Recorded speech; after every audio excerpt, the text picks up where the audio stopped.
Hello welcome back to our channel. నేను మీ Lakshmi. Vegetable fish curry అన్నాను కదండి, అది ఏం కాదండి చెప్పేస్తాను పదండి.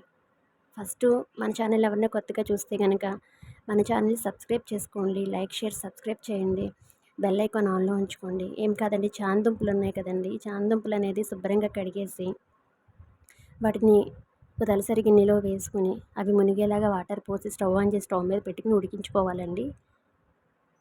ఈ ఉడుకుతుండగా పెద్ద సైజు ఉల్లిపాయలు 3 తీసుకునండి, వాటిని కట్ చేసి మిక్సీ పట్టేయాలండి కచ్చాపిచ్చగా. ఇలా పట్టేసుకుని ఒక 5 పచ్చిమిరపకాయలు అనేది కోసి నిలువుగా చీలుకలుగా పెట్టేసుకోవాలి. ఈలోపు ఈ ఉడికినదో చెక్ చేసుకుని, ఉడికినాయా లేదా అనేది ఒక చిన్న ప్లేట్లో వేసేసుకుని చెక్ చేసుకోవాలండి. ఇలాగ మెత్తగా ఉంటూ ఉడికినట్టు, ఇది ఆల్రెడీ ఉడికిపోయింది. దీన్ని తీసేసుకోవాలి. స్టవ్ ఆన్ చేసి స్టవ్ మీద కడాయి పెట్టి దాంట్లో 2 టేబుల్ స్పూన్ల దాకా ఆయిల్ పోసి అల్లం వెల్లుల్లి కొంచెం పసుపు అనేది పేస్ట్ ఇలాగా కొంచెం వేగిందన్నాక దాంట్లో ఉల్లిపాయలు తురుముకున్నాం కదండి, దాన్ని కూడా ఇలా కలిపేసుకోవాలి. పెద్ద సైజు నిమ్మకాయ అంత చింతపండుని నానబెట్టుకోవాలి. ఈలో పక్కన చామదుంపలు అనేది ఇలాగ వచ్చేసినాయి కదండి, ఇది మగ్గింది అనగానే ఈ చామదుంపలు అనేది దాంట్లో వేసేసుకోవాలండి.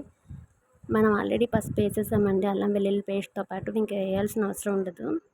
కొంచెం కారం 2 టేబుల్ స్పూన్ల దాకా, టేస్ట్కి సరిపడా ఉప్పు వేసేసుకోవాలండి. వేసేసుకుని చింతపండు రసం వేసుకోవాలండి, నానబెట్టిన చింతపండు రసం వేసేసుకోవాలి. ఇవి మునిగేలాగా కొంచెం రసం అయిపోయిన కొంచెం వాటర్ పోసుకుని ఉంచుకోవాలండి. మీడియం ఫ్లేమ్లో పెట్టేసుకోవాలండి స్టవ్ అనేది. మళ్ళీ కొంచెం ఉడుకుతుండగా అల్లం వెల్లుల్లి పేస్ట్ వేసుకోవాలండి, ఒక స్పూన్ అండ్ హాఫ్.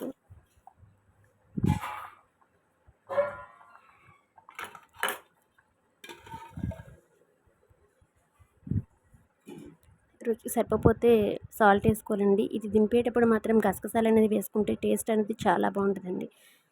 ఒకసారి ట్రై చేసి చూడండి, చాలా బాగుంటుంది కర్రీ అనేది. అసలు ఇలాగ ఇది కుక్ అవుతుండగానే ఇల్లంతా చేపల అదే మామూలుగా ఫిష్ కర్రీ వాసన వచ్చేస్తుంది.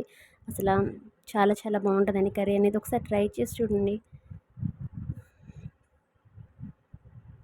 అయిపోయిందండి, స్టవ్ ఆఫ్ చేస్తాను. కర్రీ అనేది రెడీ అయిపోయిందండి.